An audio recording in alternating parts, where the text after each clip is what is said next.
세 명의 자녀를 키우는 아버지로서 아이들을 위한 저의 그 지속적인 기도가 있습니다. 오늘 다음 세대를 위한 기도라는 제목으로 목회 칼럼에 실은 그 글이 저의 기도입니다. 저는 무엇보다 우리의 자녀들이 하나님 앞에서 그리고 사람 앞에서 신실하고 성실한 그리스도인이 되게 하여 주옵소서, 이 기도를 드립니다. 하나님 앞에서 신실하다는 것은 신앙이 제대로 잡혀 있다는 것이고, 사람 앞에서 신실하다는 것은 여러모로 신뢰할 만하다는 그런 의미입니다.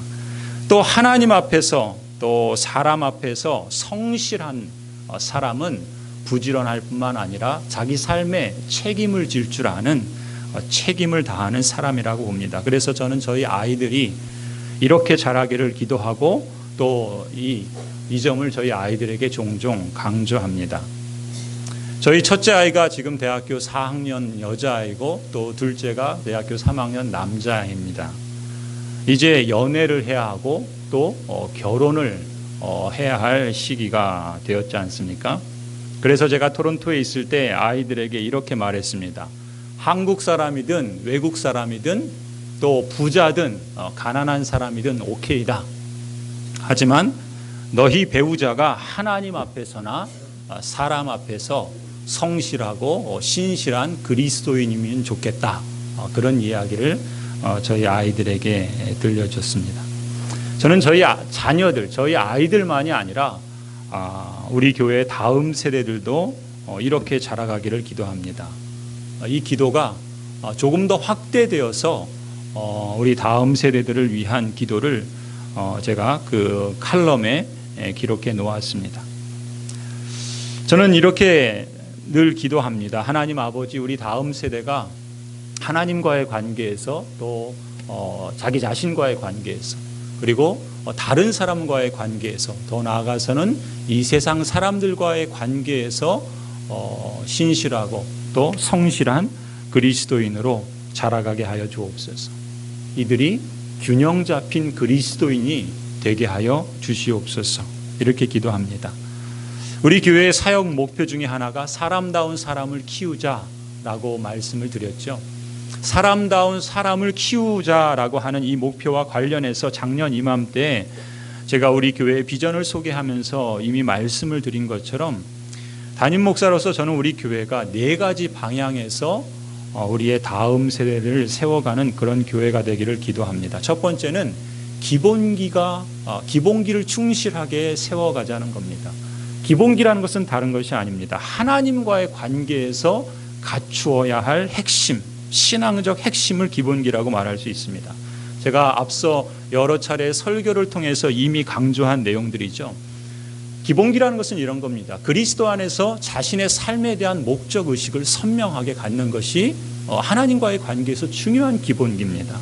그리고 그것을 이루어가는 데 있어서 말씀을 따라서 순종하면서 살아가는 데 강하고 담대한 것, 그것이 아주 중요한 기본기라고 믿습니다.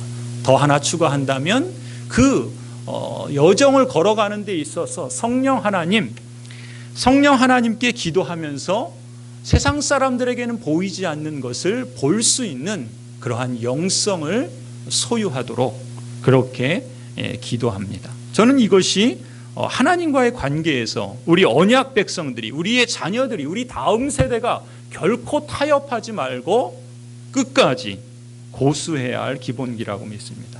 첫 번째는 이렇게 기본기를 충실하게 세워가자는 겁니다. 두 번째는 기세당당하게 세워가자는 것입니다. 원래 표준어는 기세등등이라는 말이 맞는 표현이죠. 그런데 저는 기세당당이라 이렇게 표현합니다. 기세당당이라고 한 것은 사실은 기독교 세계관으로 당당하게라는 말을 줄여서 기세당당이라고 표현한 것입니다. 새로 만든 신조어죠. 그래서 우리 교회가 전반기에 5번에 걸쳐서 기세당당 아카데미를 했습니다. 사실 그것은 기독교 세계관으로 당당한 그리스도인, 그러한 것이 교육에서나 과학에서나 또 일상생활에서나 일터에서나 다양한 그러한 삶의 영역 속에서 우리가 기독교 세계관으로 당당한 그리스도인으로 세워가자는 의도에서 기세당당이라 말씀을 드렸습니다.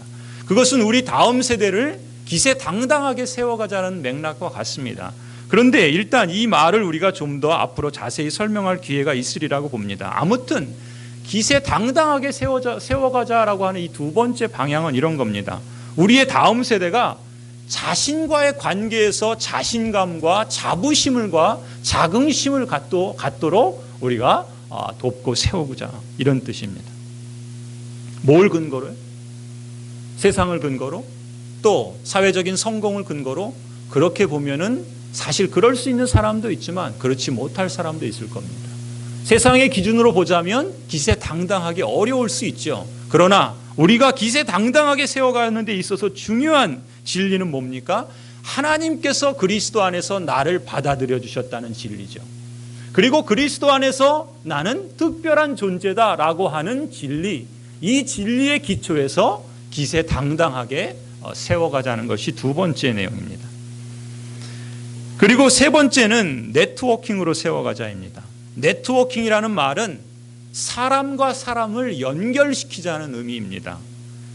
이것은 곧 다른 사람과의 관계를 염두에 둔 표현입니다. 여러분, 우리가 그 신약 성경에서 기독교인에게 있어서 위대한 사람은 사도 바울이죠. 사실 위대한 사도 바울이 있었던 것은 그 옆에 바나바라고 하는 사람이 있었기 때문에 가능했습니다.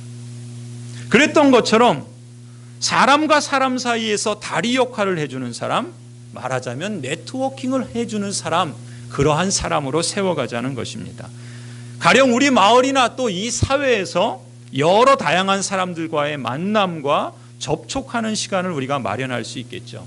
그것이 저는 건전한 네트워킹이라 그렇게 생각을 합니다. 그래서 그것을 통해서 우리의 자녀들이 유익을 얻을 수 있고요. 더 나아가서는 이 지역사회가 우리를 통해서 유익을 얻을 수 있다라고 저는 그렇게 믿습니다. 성도 여러분들이 이 점에 있어서 함께 협력해 주시고 또 기도해 주시기를 부탁드립니다. 그리고 네 번째는 글로컬 세품인으로 지역사회를 섬기며 세워가자는 겁니다. 이것은 네 번째, 세상과의 관계에서 우리의 다음 세대가 글로컬 세품인으로 이 지역사회를 섬기는, 우리가 사는 이 땅을 섬기는 그러한 그리스도인으로 세워가자는 의미입니다. 오늘 설교 제목이 글로컬 세품인이죠. 이 글로컬 세품인이라는 이 표현이 바로 이 네 번째 정신을 달리 표현한 말입니다. 우선 이 단어 설명이 여러분에게 좀 필요할 듯합니다. 이 글로컬이라는 말, 이 말은 합성어입니다. 어떤 합성어인가? 글로벌이라는 단어와 로컬이라고 하는 두 단어를 합친 말입니다. 글로벌이라는 말은 말 그대로 전 지구적인 그런 뜻이고요. 로컬이라는 것은 지역적인 또 그 지역 사회와 관련된 그런 의미입니다. 그래서 앞에 글로벌의 글로라는 말과 로컬의 컬이라는 말을 붙여서 글로컬 이렇게 의미를 새로운 신조어로 만든 것입니다. 사실 이 글로컬이라는 말, 이것은 글로벌 플러스 로컬인데 저희 아이들이 토론토에서 민벨리라고 하는 중학교를 다녔는데 그 중학교의 교무실에 가면은 이 현수막이 아주 크게 걸려 있습니다. 거기에 어떤 말이 있냐면 Think globally, act locally라는 말이 있어요. 무슨 말인가? 생각은 전 지구를 품을 것만큼 크게 갖고 그 행동은 우리가 처한 지역사회에서 행하자. 이런 것이 Think globally, act locally. 그것이 이제 중학교 그 교무실 크게 현수막으로 붙어 있는 것을 제가 보았는데, 사실 이 말은요, 2005년에 그 예일 대학이죠. 예일 대학, 그 아이비리그의 유명한 대학 중에 하나잖아요. 이 예일 대학에 최초의 한국인 학장이 있었습니다. 2005년에 고홍주라고 하는 분인데, 이 고홍주라는 분이 그 예일 대학의 최초의 학장이 되면서 그 법학대학의 학생들에게 처음 그 입학생들에게 환영사로 했던 표현이 이것이었습니다. Think globally, act locally. 여러분이 이제 이 예일대학의 학생이 되어서 여러분의 생각은 전 세계를 품을 수 있는 만큼 크게 갖고, 그러나 여러분이 섬기는 그 일은 여러분이 위치한 지역사회를 섬기도록 그렇게 하십시오. 이것이 이 고홍주 한국인 그 학장께서 그 학생들에게 표현했던 그런 말입니다. 그래서 글로벌이라는 말과 이 로컬이라는 말을 두 개를 합쳐서 글로컬이라는 말을 이제 흔히 많이 씁니다. 그래서 글로컬 세품이라는 그 표현의 앞에 글로컬이라는 말이 거기서 따온 줄임말이고요. 그렇다면 세품인이란 무엇인가? 세품인이란 세계를 품은 그리스도인, 이 세계를 품은 그리스도인의 줄임말이 세품인입니다. 세계를 품은 그리스도인이라는 말은 사실 폴 보스윅이라고 하는 사람이 처음 쓴 표현인데요. 월드 크리스찬이라는 뜻입니다. 이 영어에는 재미있는 표현이 있는데 이 월들리 크리스찬 하면은 세상적인 그리스도인, 그리스도인인데 무늬만 그리스도인, 세상 사람하고 별반 차이 없는 그리스도인을 세상적인 그리스도인 월들리 크리스찬이라 그래요. 그런데 그 끝에 ly라는 단어를 빼서 월드 크리스찬 하면 어떤 의미가 되냐면 정반대의 의미가 됩니다.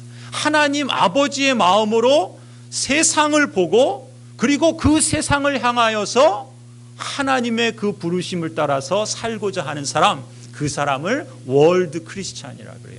그것을 우리말로 표현하자면 세계를 품은 그리스도인, 이렇게 말할 수 있습니다. 그래서 세품인이라는 말은 무슨 뜻인가? 말 그대로입니다. 하나님께서 우리 자신에게, 우리 다음 세대들에게 당신이 이 세상에 있다면, 하나님께서 만드신 이 세상에 존재하고 살아간다면 하나님께서 당신에게 무엇하기를 원하시겠는가?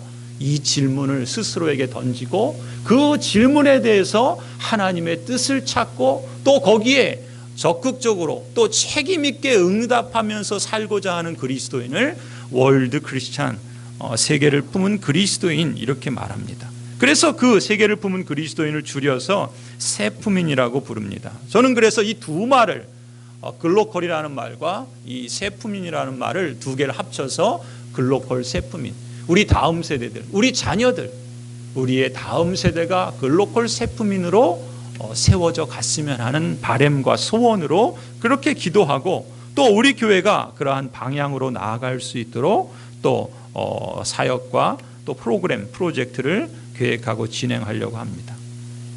여러분, 글로컬 세품인, 이것은 무엇인가? 글로벌 마인드를 갖고 지역사회를 섬기는 그리스도인, 이러한 사람을 세워가자, 그런 의미입니다. 이러한 사람은 하나님의 마음으로 세계를 볼 것이고요, 또 하나님 앞에서 자기 삶의 목적을 찾고자 할 것이고요, 또 그 사명을 발견한다면 그것을 성실함과 또 신실함으로 순종하면서 자신이 살고 있는 그 지역과 사회에 유익을 주는 그러한 그리스도인으로 살고자 할 것입니다. 그러한 그리스도인, 글로컬 세품인 우리 다음 세대를 볼 때 여러분 그렇게 기도해 주시기 바랍니다. 글로컬 세품인으로 자라가게 하여 주옵소서. 우리 자녀가, 우리 교회의 자녀들이 글로컬 세품인으로 자라가게 하여 주옵소서. 여러분 저를 한번 따라해 주시겠습니까? 글로컬 세품인으로 자라게 하옵소서.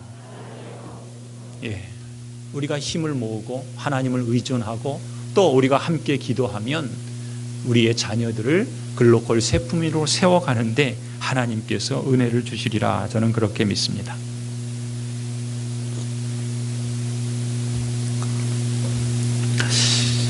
이 글로컬 세품인의 비전은 사실상 제가 강조해서 말하는 라다의 사명, 하나님께서 온 우주 만물을 만드시고 사람을 지으셨을 때 처음 주셨던 말씀, 이 라다의 사명과 연장선상에 있습니다.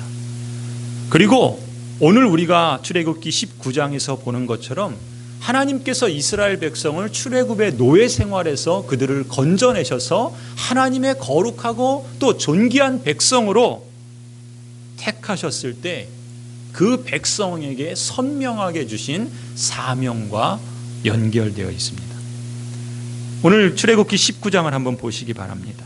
19장 5절에 이렇게 말씀합니다. 세계가 다 내게 속하였나니 너희가 내 말을 잘 듣고 내 언약을 지키면 너희는 모든 민족 중에 내 소유가 되겠고 너희가 내게 대하여 제사장 나라가 되며 거룩한 백성이 되리라. 너는 이 말을 이스라엘 자손에게 전할지니라. 여러분, 하나님께서 이 말씀을 이스라엘 자손들에게, 이스라엘 백성에게, 모세에게 주셨을 때는 이스라엘 백성이 애굽에서 출애굽한 지 불과 3개월 지났을 때입니다. 애굽에서 나와서 불과 4달밖에 안 됐을 때 이스라엘 백성이 시내산에 도착했어요. 그리고 시내산에 도착했을 때 하나님께서 모세에게 말씀하신 겁니다. 뭐라고요? 내가 이스라엘 백성을 애굽에서 구원해낸 목적이 이것이다, 이렇게 말씀하는 겁니다. 그 목적이 무엇입니까? 이 세계가, 이 세상이 다 내게 속하였는데 이제 내가 너희를 그 모든 민족 중에서 뽑아내고 선택해서 내 소유를 삼는다. 왜요? 나의 제사장이 되도록 하기 위해서. 모든 열방과 모든 민족 가운데 제사장 나라가 되도록, 거룩한 백성이 되도록 내가 너희를 택하여 뽑은 것이다. 그것이 하나님께서 이스라엘 자손들에게 주신 선명한 목적이었습니다. 그래서 하나님은 모세에게 이 사명을, 이 목적을 말씀하시면서 그 자손들에게 말하라, 그 자손들에게 고하라, 그렇게 강조하시죠. 여러분, 애굽에서 나온 지 불과 3개월밖에 안 됐다는 것은 무엇인가? 그 전에 이스라엘 백성들은 거반 한 440년 동안을 노예로 애굽의 종노릇하면서 살았습니다. 아마 이들은 여호와 하나님을 제대로 알지 못했을 것 같아요. 알았어도 430년 노예 생활하면서 까맣게 잊어버렸을 것 같습니다. 그런데 그 이스라엘 백성이 3달 동안에 홍해를 건너고 아침에는 만나로 저녁에는 메추라기로 반석을 치면은 그 광야에서 물이 쏟아져 나오는 그런 놀라운 체험들을 합니다. 아말렉과의 전투에서 오합지졸인 이 노예들이 그 무기를 갖춘 이 아말렉과의 전투에서 모세는 그저 기도하고 아론과 훌은 그 옆에서 손을 들고 붙잡고 있고 여호수아는 나가서 싸우는데 이 이스라엘 백성이 그 아말렉 군대를 치고 첫 번째 승리를 거둡니다. 불과 3개월 동안 이 백성들이 체험한 놀라운 일들입니다. 그러면서 하나님께서 말씀하시는 거예요. 내가 왜 이러한 일들을 너희에게 행하며 이 백성을 이 애굽 땅에서 건져낸 이유가 무엇인지 아느냐? 그것은 오직 한 가지다. 너희를 거룩한 제사장 나라로 삼기 위함이다. 세계 열방이 다 내 것이다. 내가 이 모든 나라를 세웠다. 그러나 그 중에서 이 죄악된 세상 가운데 너희를 택하여 내서 너희로 이제 이 세상에 하나님의 나라를 이루어가는 제사장 나라를 이루도록 너희를 택한 것이다. 이것이 하나님의 목적입니다. 여러분, 제사장이 뭐죠? 제사장이 무엇하는 사람입니까? 제사장은 하나님께 예배하는 사람입니다. 그리고 자기만 예배하는 것이 아니라 그 백성들이 하나님께 나아갈 수 있도록 연결시켜주는, 네트워킹을 하는 중보자요, 또 중보의 책임을 맡은 사람들입니다. 그렇다고 한다면 이제 하나님께서 우리들 고향제일교회와 그리고 우리의 그 다음 세대들에게도 동일한 그 이유와 목적을 가지고 우리를 이 열방 가운데 택하여 뽑은 줄 믿습니다. 무엇을 위해서요? 우리 공동체가 이 세상 가운데 하나님 나라를 이루어가고 제사장 나라의 역할을 하도록 우리를 부르시고 우리의 자녀들을, 다음 세대를 부르셨다라는 것입니다.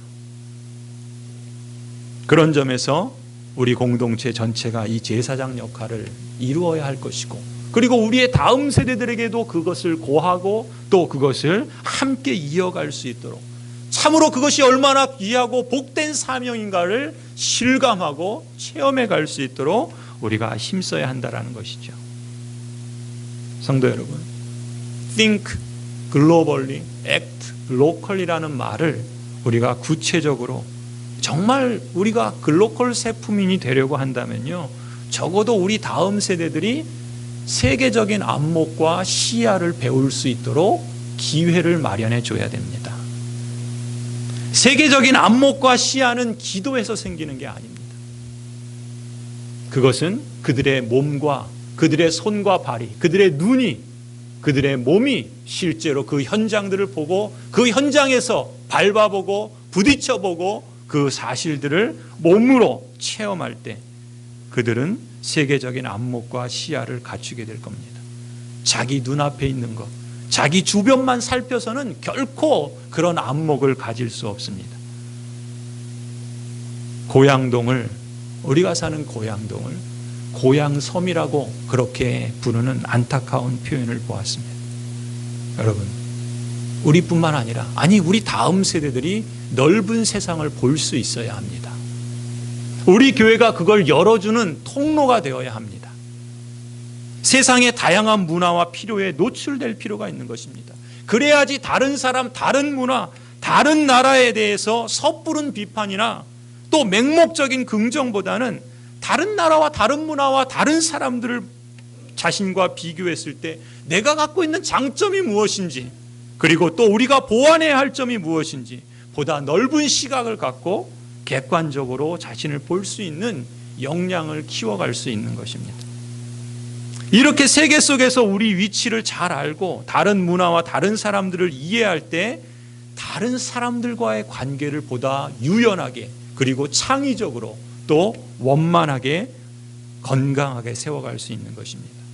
그리고 동시에 자신이 누구인지 선명하게 알 때 자부심과 당당함을 갖는 겁니다. 그리스도 안에서 내가 누구인가를 확신할 때 어떤 자리에 있어도 결코 세상적인 조건이나 판단이나 잣대로 인해서 자신의 가치를 비하시키고 그렇지 않고 오히려 당당할 수 있는 겁니다. 우리가 이를 위해서 여러 가지 프로그램이나 프로젝트를 구상하고 실천할 계획입니다. 이 점에선 정말 성도 여러분들의 협력이 필요하고 또 기도가 필요하고 후원이 필요하고 함께 동역하고 소통하는 것이 필요합니다. 제가 이민교회에서 목회를 할 때요, 이런 비전을 현장에서 체험하고 배우고자 하는 그러한 일환으로 여러 가지 사역들을 했습니다. 원주민 선교를 하고 또 양로원 봉사를 하고 또 장애우들을 돕는 그러한 지역사회 사랑 실천을 하고요. 그리고 또 청소년들과 함께 북미 대륙을 횡단하는 비전 트립을 했습니다.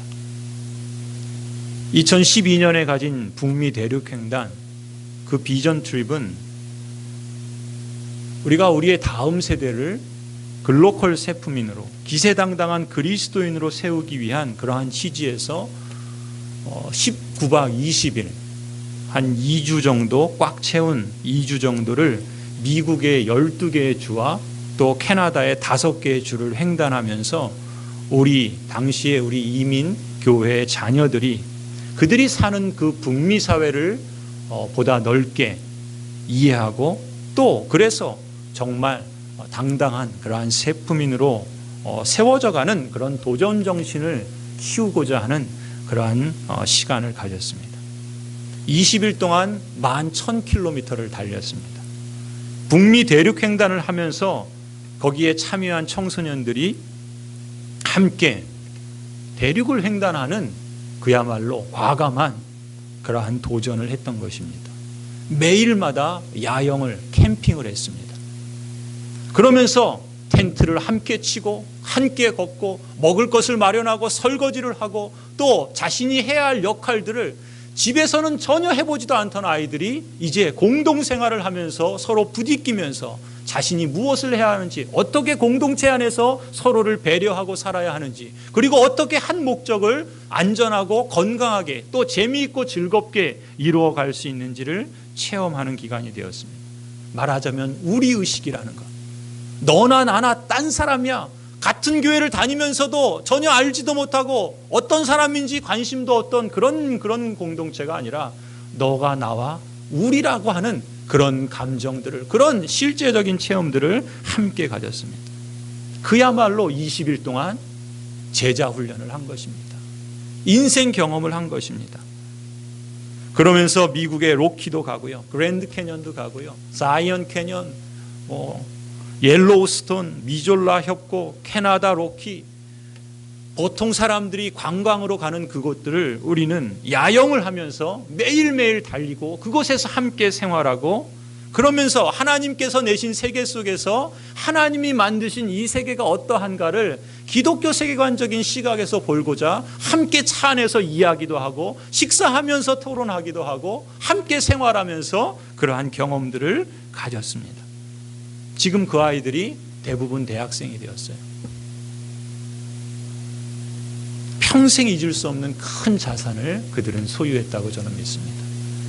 아이들에게 매일매일 일기를 쓰게 했습니다.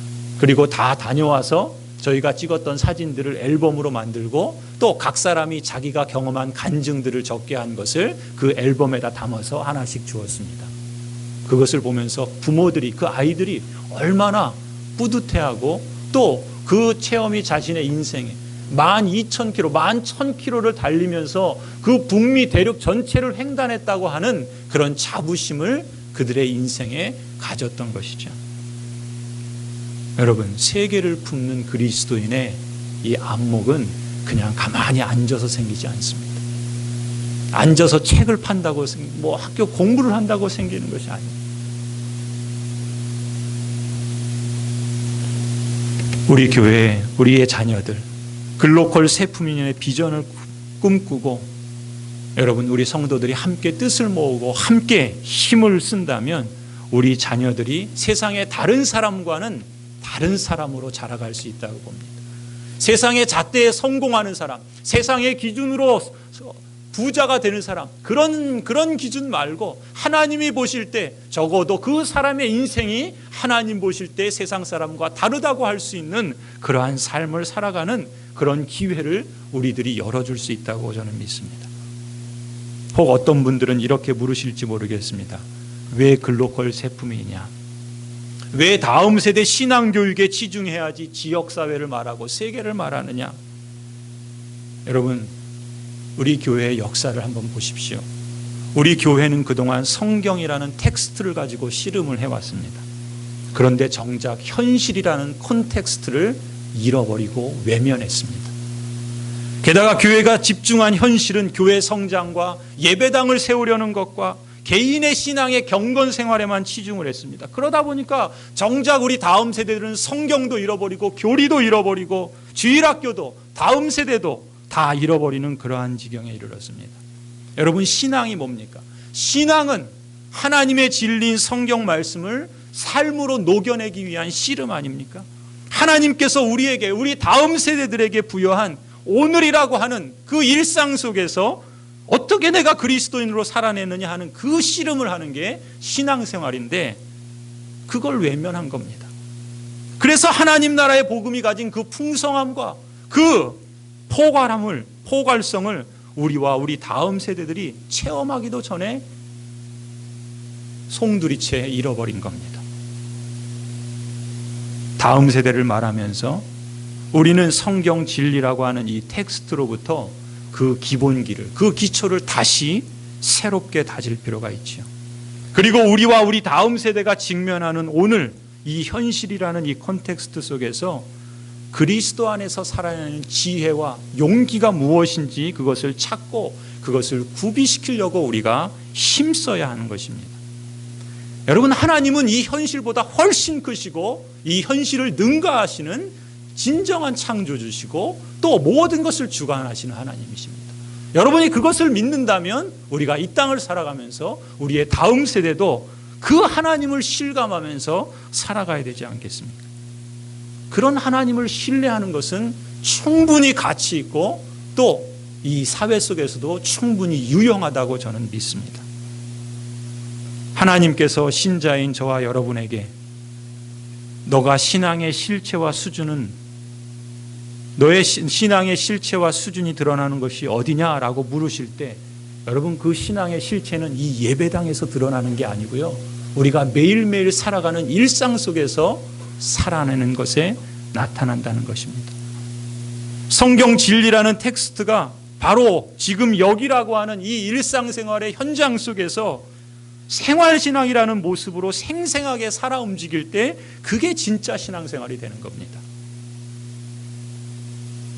특히 우리 다음 세대가 현재 살아가는 시대는요, 흔히 문화적으로 포스트 모더니즘 시대라 그럽니다.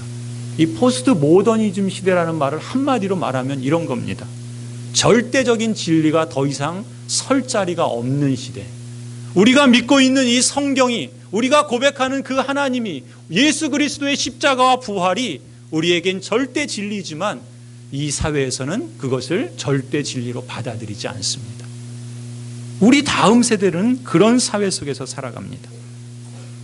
심지어 기독교 신앙은 과거와 같이 우리의 삶 전체를 아우르는 절대적인 진리가 아니라 우리 삶의 지극히 작은 한 파편, 한 조각도 안 되는 그런 것이 돼버린 시대를 살아가는 겁니다. 그나마도 이 세상에서 쓸모없는 것,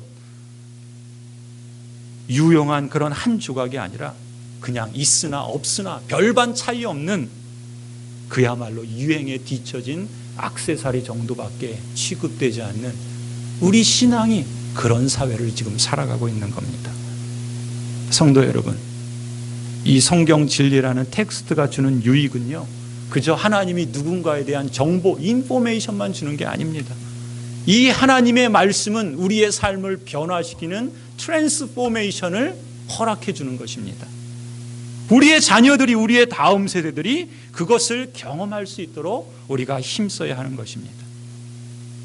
실제로 그 능력이 하나님의 말씀에게 있고, 그 능력이 무엇인가? 바로 인격적이신 하나님, 살아계신 하나님의 능력을 실감하는 겁니다. 그 묘미를 아는 사람은 신앙생활이라는 게 정말 생활신앙으로 자연스럽게 진전해 나가고자 할 것입니다. 성도 여러분, 우리 1세대들, 우리 장년들의 과제가 무엇입니까? 그것은 바로 우리 다음 세대에게 우리가 믿는 기독교 복음이, 우리가 고백하는 하나님 나라의 복음이 우리 삶 전체를 포괄하는 절대 진리다. 그리고 그 진리는, 그리고 우리가 믿고 신뢰하는 그 하나님은 이 세상보다 크고 이 세상을 주관하시는 하나님이다. 이 사실을 다시금 회복하는 데 있다고 믿습니다. 성도 여러분, 하나님 나라의 복음은요, 실제 우리 삶에 가장 유용할 뿐만 아니라 이 세상이 좋다고 말하는 그 무엇을 능가하는 참된 가치와 또 의미와 풍성한 기쁨과 영원한 즐거움을 베풀어주는 진짜 생명의 주님이 우리에게 실감나게 하시는 것이다. 그것을 우리도 경험하고 우리의 자녀들도, 우리의 다음 세대도 실감할 수 있도록 하는 것이 우리의 과제라고 믿습니다. 사랑하는 성도 여러분, 다음 세대를 함께 세워가는 일, 그것은 지금 자녀가 있는 그 가정들만의 몫이 아닙니다. 여러분, 이제 한 세대가 지나면 교회가 사라질 겁니다. 지금 유럽이 그렇고요, 북미가 그렇습니다. 예배당이 다 이방 종교의 사람들이 사들이는, 아니 관광지가 되어가고 있습니다. 왜요? 다음 세대가 없거든요. 최근에 어떤 교단에서 조사를 했습니다. 그 교단, 우리나라에서 제일 큰 교단 가운데 하나인데 그 교회들의 30%인가가 주일학교가 없답니다. 그것은 무슨 소린가? 이제 머지않아서 교회가 문 닫을 날이 올 거라는 겁니다. 우리의 다음 세대를 세워가는 것은 우리의 사활과도 관련되어 있는 것이죠. 그것은 그저 지금 자녀가 있는 그 가정의 문제가 아니라 그리스도인 교회 공동체의 중요한 문제이고, 또 우리가 다 함께 힘쓰고 함께 감당해야 될 시대적인 사명이라고 그렇게 인정할 수 있어야 됩니다. 성도 여러분, 우리 다음 세대를 글로컬 세품인으로 세워가는 그러한 교회, 우리 교양제일교회가 다른 교회와 다른 교회되게 하는 또 하나의 매력이 될 수 있기를 주님의 이름으로 간절히 축원합니다.